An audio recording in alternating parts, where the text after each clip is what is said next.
ದಕ್ಷಿಣ ಕಾಶಿ ನಂಜನಗೂಡಿನ ಕಪಿಲಾ ನದಿ ತೀರದಲ್ಲಿ ಇರುವ ಮಿನಿ ಶಬರಿಮಲೆ ಎಂದೇ ಖ್ಯಾತಿಯಾದ ಶ್ರೀ ಅಯ್ಯಪ್ಪ ಸ್ವಾಮಿ ದೇವಾಲಯದಲ್ಲಿ ನಡೆಯುತ್ತಿರುವ 28ನೇ ಬ್ರಹ್ಮೋತ್ಸವದ ಅಂಗವಾಗಿ 2ನೇ ದಿನವಾದ ಬುಧವಾರ ರಾತ್ರಿ ಪವಿತ್ರ 18 ಮೆಟ್ಟಿಲುಗಳ ವಿಶೇಷ ಪಡಿಪೂಜೆ ಕಾರ್ಯಕ್ರಮ ನೂರಾರು ಭಕ್ತರ ಸಾನ್ನಿಧ್ಯದಲ್ಲಿ ಶ್ರದ್ಧಾ ಭಕ್ತಿಯಿಂದ ಹಾಗೂ ಸಡಗರ ಸಂಭ್ರಮದೊಂದಿಗೆ ನೆರವೇರಿತು. ಪಡಿಪೂಜೆಯ ಅಂಗವಾಗಿ ಪವಿತ್ರ 18 ಮೆಟ್ಟಿಲುಗಳು ಸೇರಿದಂತೆ ಇಡೀ ದೇವಾಲಯವನ್ನು ವಿವಿಧ ಬಣ್ಣದ ಹೂವುಗಳು ಹಾಗೂ ವಿದ್ಯುತ್ ದೀಪಗಳಿಂದ ವೈಭವವಾಗಿ ಅಲಂಕರಿಸಲಾಗಿತ್ತು.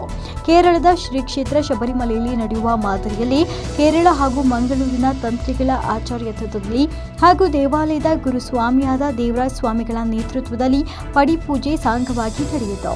18 ಮೆಟ್ಟಿಲುಗಳಿಗೂ ತಲಾ ಕಳಶಗಳನ್ನು ಸ್ಥಾಪಿಸಿ ವಿಶೇಷ ಪೂಜೆ ಸಲ್ಲಿಸಿ ಶುದ್ಧ ಪವಿತ್ರ ಗಂಗಾಜಲದಿಂದ ಎಲ್ಲ ಮೆಟ್ಟಿಲುಗಳನ್ನು ಶುದ್ಧೀಕರಿಸಲಾಯಿತು. ಬಳಿಕ ಮೆಟ್ಟಿಲುಗಳಿಗೆ ವಿಶೇಷ ಪೂಜೆ, ಕರ್ಪೂರ ಆರತಿ ಹಾಗೂ ಪುಷ್ಪಾರ್ಚನೆ ನೆರವೇರಿಸಿ ಅಯ್ಯಪ್ಪನ ನಾಮಸ್ಮರಣೆಯೊಂದಿಗೆ ಭಕ್ತರು ಭಕ್ತಿ ಪರವಶರಾದರು. ನಂತರ ತಂತ್ರಿಗಳು ಹಾಗೂ ಗುರುಸ್ವಾಮಿಗಳು ಪವಿತ್ರ 18 ಮೆಟ್ಟಿಲುಗಳನ್ನು ಏರಿ ಶ್ರೀ ಸ್ವಾಮಿ ಅಯ್ಯಪ್ಪನ ದರ್ಶನ ಪಡೆದು ಪುಳಕಿತರಾದರು.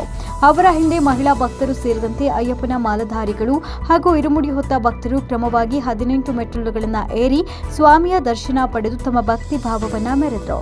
ಈ ಸಂದರ್ಭದಲ್ಲಿ ದೇವಾಲಯದ ವತಿಯಿಂದ ಆಗಮಿಸಿದ ಎಲ್ಲಾ ಭಕ್ತರಿಗೆ ಪ್ರಸಾದ ವಿತರಣೆ ಮಾಡಲಾಯಿತು. ಪೂಜಾ ಕಾರ್ಯದಲ್ಲಿ ಮಂಡ್ಯದ ಮಹೇಶ್, ದರ್ಶಿತ್ ಪಿಕೆ, ಮೋಹನ್, ರಾಮಮೂರ್ತಿ, ವಿಜಯ್ ಮಂಜುನಾಥ್, ನಾರಾಯಣಪ್ಪ, ಭಕ್ತವತ್ಸಲ, ನಾರಾಯಣ, ಪ್ರಕಾಶ್ ರಾಜ್ ಹಾಗೂ ಇತರೆ ಭಕ್ತರು ಪಾಲ್ಗೊಂಡಿದ್ದರು.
ಸ್ವಾಮಿ ಶರಣಂ 28ನೇ ವರ್ಷದ ಬ್ರಹ್ಮೋತ್ಸವದ ಅಂಗವಾಗಿ ಈ ದಿನ ಪಡಿಪೂಜಾ ಕಾರ್ಯಕ್ರಮ ಏರ್ಪಾಡು ಮಾಡಿದ್ವಿ.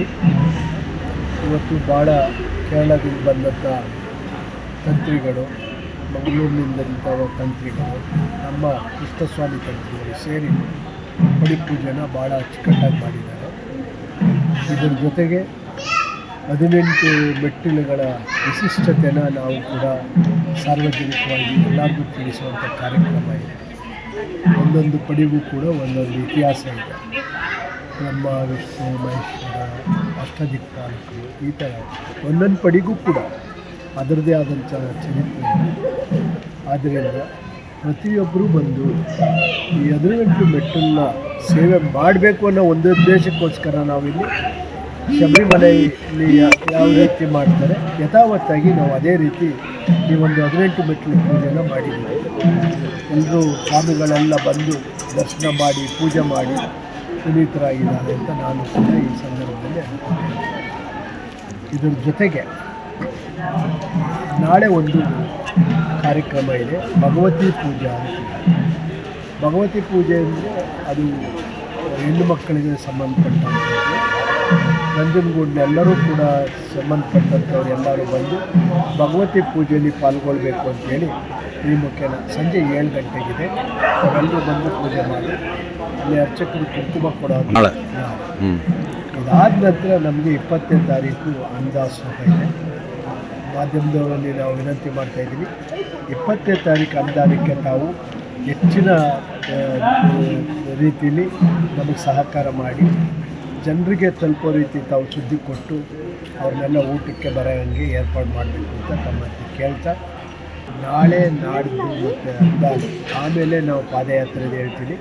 ಅನ್ನದಾನ ಮುಗಿಸಿ ತಮ್ಮನ್ನು ಮತ್ತೆ ಭೇಟಿ ಮಾಡ್ತೀನಿ ಅಂತೇಳಿ ಈ ಕಾರ್ಯಕ್ರಮದ ಇವತ್ತು ಮುಕ್ತಾಯ ಆಗಿದೆ. ಸ್ವಾಮಿ ಶರಣಂ, ಸ್ವಾಮಿ ಶರಣಂ.